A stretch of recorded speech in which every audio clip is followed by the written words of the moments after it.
መላእክቱ ሰማይንና ምድርን በሚያገናኘው ስፍራ ሆነው ወደ ላይ ሲወጡና ወደ ታች ሲወርዱ በቁሳዊና በመንፈሳዊ ዓለማት መሃል በሚታዩና በማይታዩ ዓለማት አገዛዞች ወይም መንግስታት መሃል ሥራ ሲሰሩ እናስተውላለን። ዘፍጥረት ምዕራፍ 28 ቁጥር 12። ወደ ታላቅ እውነት እንኳን በደህና መጣችሁ። ይህ በግሬት ትሩዝስ የአማርኛ ክፍል ተዘጋጅቶ የሚቀርብላችሁ ፖድካስት ነው። የበለጠ መረጃና ተጨማሪ ትምህርቶችን ለማግኘት amharic.greattruthsglobal.org ድረገጻችንን ይመልከቱ። ይህንን መጽሐፍ ጨምሮ ሌሎች መጽሐፍቶችን በአማርኛ ያገኛሉ። ታላቅ እውነት፣ መጽሐፍ ቅዱስን ተደራሽ በሆነ መንገድ ማስተማር።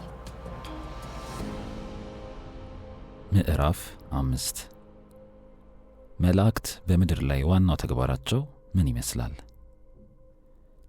በምድር ላይ የመላእክት ዋናው ሥራቸው ወይም ተግባራቸው እግዚአብሔርን ማምለክና ማገልገል ነው። በሰማይ ያላቸው የተለምዶ ሥራቸውም እግዚአብሔርን ማመስገን ሲሆን፣ በተለየና ባልተለመደ ሁኔታ ደግሞ ስናየው የእግዚአብሔርን ታሪካዊ የመዋጀትና የመታደግ ሥራውን ወደ ሕዝቡ ዘንድ ማሳለጥ ነው። በመጽሐፍ ቅዱሳችን ውስጥ ገና ከመጀመሪያው አካባቢ ጀምሮ የጌታ መልአክ ወይም የእግዚአብሔር መልአክ የሚሉ ሐሳቦች ከእግዚአብሔር ከራሱ ሥራና ተግባር ጋር የተያያዙ ናቸው። እዚህ ጋር እንደምንመለከተው መላእክትን ከፍጥረታት ጋር አንድ አድርጎ መመልከት አስቸጋሪ ይመስላል። ምክንያቱም የመላእክቱ ሥራና ተግባር ከእግዚአብሔርና ከታላላቅ ሥራዎቹ ጋር በአንድ ላይ ተጠቅሷልና። ለምሳሌ ያህል የእግዚአብሔር መልአክ ለአጋር እንደተገለጠላት እንመለከታለን። ዘፍጥረት ምዕራፍ 16 ከቁጥር 7 እስከ 12፣ እንዲሁም ምዕራፍ 21 ቁጥር 17። እንዲሁም ለሎጥ ለአብርሃምና ለያዕቆብ እንደተገለጠላቸው እናነባለን። ዘፍጥረት ምዕራፍ 19 ቁጥር 1፣ ቁጥር 15፣ ምዕራፍ 22 ቁጥር 11 እና ሌሎችም መንባባት። ምንም የመልአኩ ሥራና ተግባር ከእግዚአብሔር ሥራና ተግባር የተለየ ቢሆንም ዘጸአት ምዕራፍ 23 ቁጥር 20 የመልአኩ ወደ ሰዎች አመጣጡና የሚወስዳቸው እርምጃዎች ግን የእግዚአብሔርን ሥራ የሚወክል ሆኖ እናገኛለን።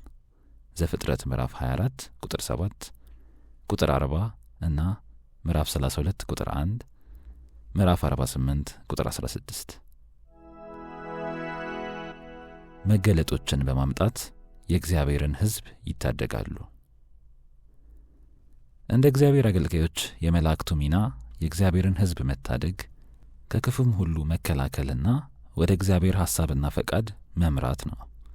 ዘጸአት ምዕራፍ 3 ቁጥር 2፣ ምዕራፍ 14 ቁጥር 19፣ ምዕራፍ 23 ቁጥር 20 እና ሌሎችም መንባባት። እንዲሁም የመላእክቱ የአገናኝነትና የተወካይነታቸው ተግባር ከመጽሐፍ ቅዱሳችን ውስጥ በግልጽ የተቀመጠ ሲሆን እግዚአብሔር በንግግር ሕዝቡን የሚያገኝበትም መስመርም ሆነው ያገለግላሉ። በክርስቶስ መልእክተኝነት ያገለግላሉ። መላእክት ለክርስቶስ ለራሱ 2 ጊዜ እንደተገለጡለት እናነባለን።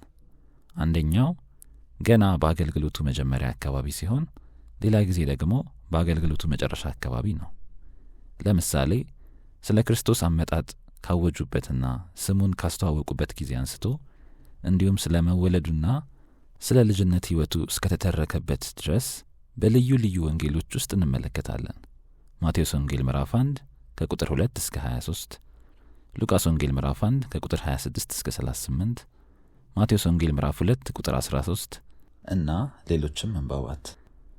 እንዲሁም ጌታ በምድረ በዳ በተፈተነበት ወቅት ደግሞ የመላእክቱን ሚና እንመለከታለን።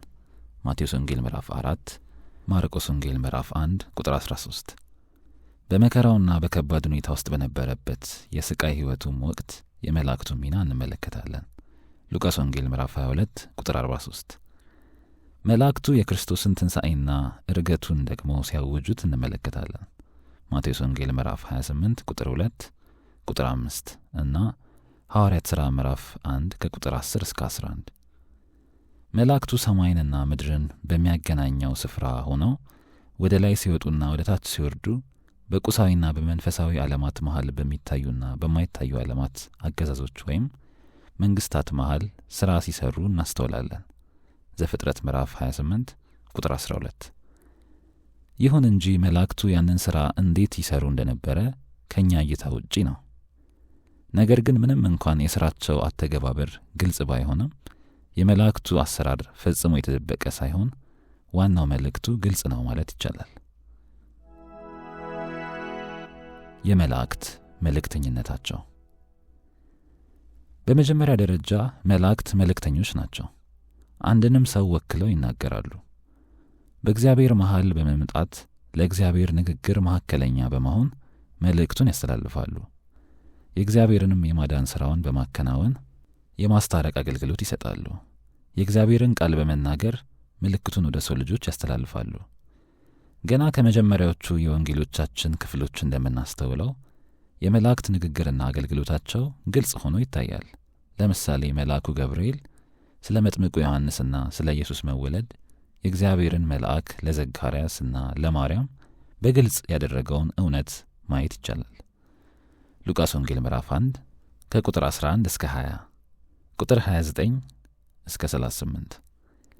ሌላው ደግሞ ጌታችን ኢየሱስ በተወለደበት ወቅት የብዙ መላእክት ቡድን የጌታችንን ኢየሱስ መወለድ ታሪክ አጅበው እንደነበሩ ማስተዋል ይቻላል። በዚያም ወቅት ተሰብስበው ሲያደርጉ የነበረው እግዚአብሔርን የማመስገንና የማድነቅ ሥራ ሲሆን ሌሎችም ሰዎች ሁሉ ተሰብስበው አዲስ የተወለደውን የእግዚአብሔርን ልጅ እንዲያመልኩት ማነሳሳት ነበር። የሉቃስ ወንጌል ምዕራፍ 2 ከቁጥር 13 እስከ 14። ማርያም ኢየሱስን በማኅፀኗ ይዛ ከዮሴፍ ጋር በብዙ መከራ ውስጥ ሲሰደዱ በነበረበት ወቅት ከእግዚአብሔር ዘንድ በመምጣት ዮሴፍንና ማርያምን ሲመራቸው የነበረው መልአኩ ነበር። ከዚያም በኋላ ዮሴፍን ወደ ግብፅ ሲሄድም ሆነ ሲመለስ ከክፉ ሁሉ የመከላከል ሥራ ሲሠራ የነበረውና ቤተሰቡን ሁሉ ከሄሮድስ አደገኛ ዕቅድ የጋረደው መልአኩ ነበር። ማቴዎስ ወንጌል ምዕራፍ 1 ከቁጥር 20 እስከ 24፣ ምዕራፍ 2 ቁጥር 13 እንዲሁም ከቁጥር 19 እስከ 20። በሐዋርያት ሥራ ምዕራፍ 10 ከቁጥር 1 እስከ 8 ስንመለከት የእግዚአብሔርን የድነት መልእክት ለብሔሮች ሁሉ መድረስ እንዳለባቸው የተረዳውን የቆርኔሌዎስን ታሪክ ያስተዋወቀውም መልአኩ ነበረ። እንዲሁም ፊልጶስ እንዲነሳና በደቡባዊ መንገድ አድርጎ ወደ ኢየሩሳሌም ብሎም ወደ ጋዛ እንዲሄድ አቅጣጫ የሰጠው መልአኩ እንደነበር ማስተዋል ተገቢ ነው። ለምሳሌ በሐዋርያት ሥራ ምዕራፍ 8 ከቁጥር 26 እና ቁጥር 29 እንደምናየው የመላእክቱ ምስክርነት ለእግዚአብሔር ታላቅ ዓላማው ትልቅ ማስረጃ ነው ማለት ነው። በዚህም ታላቅ የእግዚአብሔር ዕቅድ ውስጥ በጴጥሮስ አማካኝነት ወደ ቆርኔሌዎስ በመጣው መልእክት ውስጥ አስደናቂ የሆነውን የአሕዛብን ወደ ታላቅ ድነት ውስጥ የመጠቃለላቸውን ምስጢር እንመለከታለን። ሐዋርያት ሥራ ምዕራፍ 10 ከቁጥር 3 እስከ 7። መላእክት በእግዚአብሔር አገልግሎት ውስጥ የተዋጊነት ሚና አላቸው። ለምሳሌ በዘጸአት ምዕራፍ 14 ቁጥር 19 ላይ የእግዚአብሔር መልአክ ከግብፃውያን ባርነት ነፃ የወጣውን የእግዚአብሔርን ሕዝብ የመከላከልና የመርዳት ሥራ ሰርቷል። በሁለተኛ ነገሥት ምዕራፍ 6 ከቁጥር 11 እስከ 17 ደግሞ ተራራውን ሞልቶ በነበረው በእሳት ሰረገሎች ተከቦ የነበረውን ኤልሳን ከክፉ አደጋ እንደተከላከለ እናያለን። እንዲሁም ደግሞ ሰናክሬም የተባለው የአሦራውያን ንጉሥ ይሁዳንና ኢየሩሳሌምን ሲያስጨንቅ በነበረበት ወቅት የጌታ መልአክ መጥቶ 185,000 የጠላት ሰራዊትን እንደደመሰሰ እንመለከታለን። ሁለተኛ ነገሥት ምዕራፍ 19 ቁጥር 35። ከተለመደው አይነት ውጪ በሆነ ሁኔታ ኪሩቤል እንደተገለጠና በእግዚአብሔር ፊት ቆሞ ሕዝቡን እንደተከላከለ እናያለን። ዘፍጥረት ምዕራፍ 3 ቁጥር 24። እንዲሁም ሰፋ አድርገን ስናስብ የዲያብሎስንና የክፋትን ኃይሎች ሁሉ ለመዋጋት በሚደረገው ትንቅንቅ የእግዚአብሔርን መላእክት ታላቅ ሚና እንመለከታለን። ራእይ ምዕራፍ 12 ቁጥር 7፣ ይሁዳ ቁጥር 9። እንደ ከፍተኛ ደረጃ የውትድርና ማዕረግና የእግዚአብሔርን መንግሥት ወደፊት ለማስፋፋት መላእክት በብርጌድ የተደራጁ ናቸው ማለት ይቻላል። እንዲሁም በማቴዎስ ወንጌል ምዕራፍ 26 ቁጥር 53 እንደምናነበው ኢየሱስም ከእግዚአብሔር ዘንድ ስለሚላኩት ከ12 ጭፍራዎች ስለሚበዙት 72,000 መላእክት ይናገራል። በነጠላም ሆነ በቡድን አማካኝነት በመላእክት አገልግሎት የእግዚአብሔር ሕዝብ ጠላቶች ሁሉ የሚደመሰሱበትና የሚቀጡበት የፍርድ ጊዜም እንዳለ ይናገራል። መዝሙር ምዕራፍ 78 ከቁጥር 49 እስከ 51፣ ዘጸአት ምዕራፍ 12 ቁጥር 29፣ ሁለተኛ ነገሥት ምዕራፍ 19 ቁጥር 35፣ ኢሳይያስ ምዕራፍ 37 ቁጥር 36። በአንድ ወሳኝ ሁኔታ ውስጥ ደግሞ ሕዝቡን በመቅሰፍት በመምታት በኢየሩሳሌምም ላይ ቅጣት የሚያመጣው ራሱ መልአክ እንደሆነ እናያለን። ሁለተኛ ሳሙኤል ምዕራፍ 24 ከቁጥር 16 እስከ 17። ጌታችን ኢየሱስም እርሱ እንደ ሰው ልጅ በሚገለጥበት ቀን በብዙ ቅዱሳን መላእክት ታጅቦ እንደሚገለጥና በታላቁ የአባቱ ክብር እንደሚመለስ ለእያንዳንዱም እንደየሥራው እንደሚከፍል ይናገራል። የማቴዎስ ወንጌል ምዕራፍ 16 ቁጥር 27። በራእይ መጽሐፍ ምዕራፍ 8 ከቁጥር 6 እስከ 9 እንዲሁም ምዕራፍ 9 ቁጥር 21፣ ምዕራፍ 15 ከቁጥር 1 እስከ 18 እንዲሁም ቁጥር 24 ደግሞ መላእክት በብዙ የሚቆጠሩና የእግዚአብሔርን ፈቃድ የሚያደርጉ ሆነው ተገልጸዋል። እነርሱም የባቢሎንን መውደቅ የሚያውጁ ብቻ ሆነው አልተገለጹም። ነገር ግን መልአኩ ሚካኤል ከሰራዊቱና ከበጉ ጋር በመሆን የእርሱን ፈቃድ ለመፈጸም ወደፊት ይጓዛል። ጌታችን ኢየሱስም ከሰማያት በሚገለጥበት ወቅት ቅዱሳን መላእክቱን በሚያንጸባርቅ የእሳት ነበልባል ከራሱ ጋር ከሰማያት ያመጣቸዋል። በዚያም ቀን በብዙ ቀልድና የፍርድ ኃይል ተሞልቶ እግዚአብሔርን በማያውቁትና ለክርስቶስ ወንጌል በማይታዘዙት ሁሉ ላይ ይገለጣል። ሁለተኛ ተሰሎንቄ ምዕራፍ 1 ከቁጥር 7 እስከ 8። ከዚያ ሁሉ በላይ ደግሞ ስሞቻቸው በሕይወት መዝገብ ያልተጻፈውን ሁሉ ከዲያብሎስ ጋር ለጥልቀቱ መጨረሻ ወደ ሌለው የእሳት ባህር ይጥላቸዋል። ራእይ ምዕራፍ 20 ከቁጥር 1 እስከ 4። በጣም ብዙ የሚያስፈሩና የሚያስጨንቁ ነገሮች አሉ።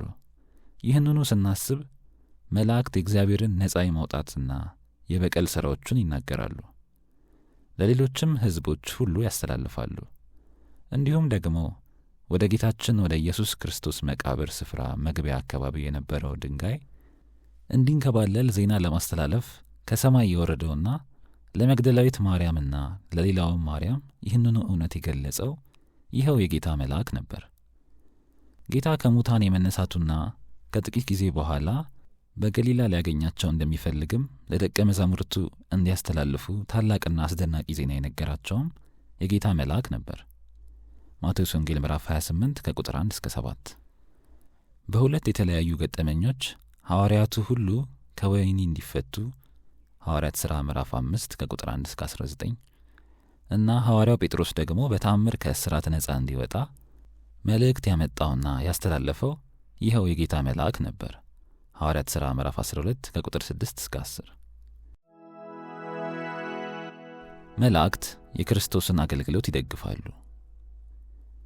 መላእክት ረዳቶች ናቸው እንጂ ዋናዎቹ አይደሉም። ከላይ ስለ መላእክት የተወያየነው ሁሉም መላእክት አገልጋዮችና ረዳቶች ናቸው በሚል ሐሳብ ሊጠቃለል ይችላል። እንዲሁም በመጽሐፍ ቅዱሳችን ውስጥ ስናየው የመላእክት ሥራቸውና ተግባራቸው በጣም አስደናቂና አስገራሚ ነው። ይሁን እንጂ ሥራቸውና ተግባራቸው ዋናውን ስፍራ የሚይዝ ሳይሆን ዋናውና በእግዚአብሔር በሚከናወኑ ቁልፍ ሥራዎች ላይ እንደ ተጨማሪ ብቻ ሆነው ሊወሰዱ የሚገባቸው ናቸው። በሌላ አባባል በመጽሐፍ ቅዱሳችን ውስጥ አገልግሎት የሚለው ቃል የመላእክትን የአገልግሎት ሚና በሚገባ የሚገልጽ ሐሳብ ነው። መላእክት እግዚአብሔር ለሕዝቡ በሚሠራቸውና በሚያደርግላቸው ታላላቅ ተግባራት ወቅት በጣም ጠቃሚና ወሳኝ ሆነው የመርዳት ወይም የመደገፍ ሥራዎችን በመሥራት ይታወቃሉ። በተለይም በኃጢአታቸው ምክንያት በሚከሰቱ ከባባድ የጭንቀት የአደጋና የእልቂት ጊዜያት መላእክት የእግዚአብሔር ሥራዎች ማስፈጸሚያ አገልግሎት ሰጪ መሣሪያዎች ሆነው ያገለግላሉ።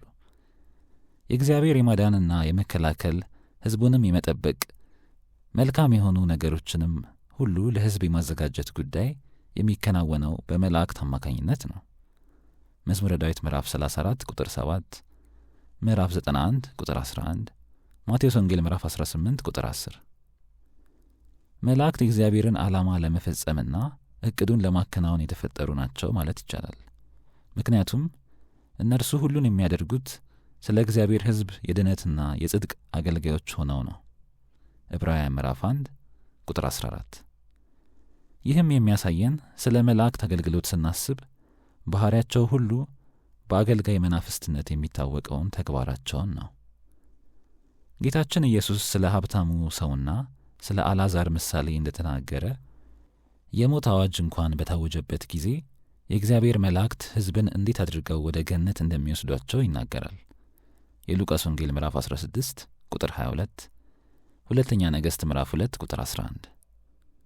በመጨረሻውም ቀን የሰው ልጅ የሆነው ጌታችን ኢየሱስ በታላቅ ክብር በሚገለጥበት ቀን ክርስቶስ ራሱ እንዳለው በአራቱም ነፋሳት ወይም ከምድር ጫፍ እስከ ጫፍ የሚገኙትን ምርጦች እንዲሰበስቡ መላእክትን እንደሚልክ ይናገራል። ማቴዎስ ወንጌል ምዕራፍ 24 ከቁጥር 30 እስከ 31፣ ማርቆስ ወንጌል ምዕራፍ 8 ቁጥር 38። ሐዋርያው ጳውሎስም ይህንኑ ሐሳብ ሲያጠናክር ጌታ ራሱ ከሰማያት እንደሚወርድና በመላእክቱ አለቃ ድምፅ እንደሚገለጥ ይናገራል። አንደኛ ተሰሎንቄ ምዕራፍ 4 ቁጥር 16። መላእክት ንስሐ በሚገቡት አማኞች ድነት ምክንያት ታላቅ ደስታ እንደሚሰማቸው ይናገራል። ሉቃስ ወንጌል ምዕራፍ 15 ቁጥር 10። በዮሐንስ ራእይ ደግሞ እንደምናነበው ጌታችን ኢየሱስ ስለ 7ቱ አብያተ ክርስቲያናት ሲናገር የአብያተ ክርስቲያናትን ጉባኤዎች እንዲጠብቁ መላእክትን እንደሚሰድላቸው ይናገራል። ይህ በግሬት ትሩዝስ የአማርኛ ክፍል ተዘጋጅቶ የሚቀርብላችሁ ፖድካስት ነው። የበለጠ መረጃና ተጨማሪ ትምህርቶችን ለማግኘት amharic.greattruthsglobal.org ድረገጻችንን ይመልከቱ። ይህንን መጽሐፍ ጨምሮ ሌሎች መጽሐፍቶችን በአማርኛ ያገኛሉ። ታላቅ እውነት መጽሐፍ ቅዱስን ተደራሽ በሆነ መንገድ ማስተማር